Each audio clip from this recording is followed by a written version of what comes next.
Hey everyone and welcome back. In the last video I showed you how to create a selection using the pen tool and then extract it from the background.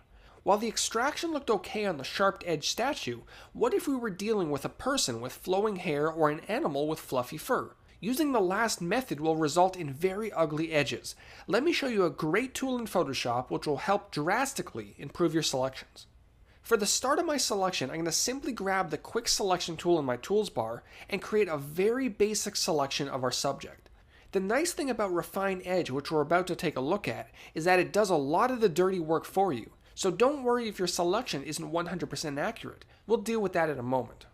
So now that our sloppy selection is complete, let's take a look at RefineEdge. This feature works to select those hard to get bits which would otherwise get left behind. The nice thing about RefineEdge is that you don't have to create your selection with a specific tool. You're free to use any tool that you feel suits your image best. Once the selection is made, it's time to refine it. RefineEdge can be accessed in a few ways. You can either go up to the Select menu and choose RefineEdge, or you can use a shortcut. On the Mac, it's Command Option and R. On Windows, it's Control Option and R. The first area of the RefineEdge window you should take note of are the View options. We're given a few different ways we can view our final outcome. In most cases it comes down to personal preference, but some views have their advantage. Typically I like viewing my subject on a white background or as a silhouette. I find that it makes it easier to see the finer details. You'll see why in a moment. When dealing with selections that contain hair or fur, Smart Radius, which was introduced in Photoshop CS5, will improve your selections by automatically detecting key edges which may not have been initially selected. In the image below, you can already see a huge difference only by turning on Smart Radius and increasing the radius slightly. Now down in the Adjust Edge section, you can further refine your selection by smoothing the edges out, feathering the edges, increasing the contrast of the edges, and you can even shift the edge if needed. This will pull the edge closer or further from the subject. Sometimes tightening the edge, which is done by moving the shift slider to the left, can improve your overall result.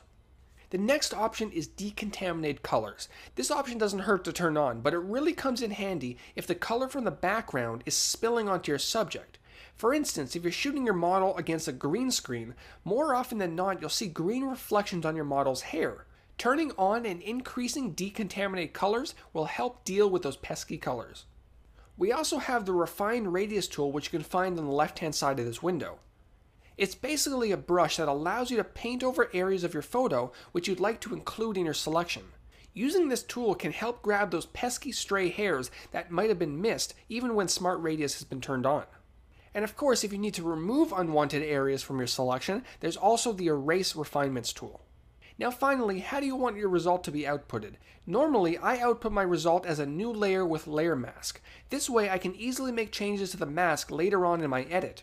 If you have Decontaminate Colors turned on, Selection and Layer Mask will not be a selectable option. This is because the Decontaminate Color option makes color corrections to your layer. Outputting just as a selection would defeat the purpose.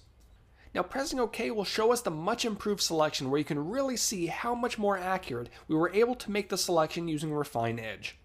We'll see you in the next video.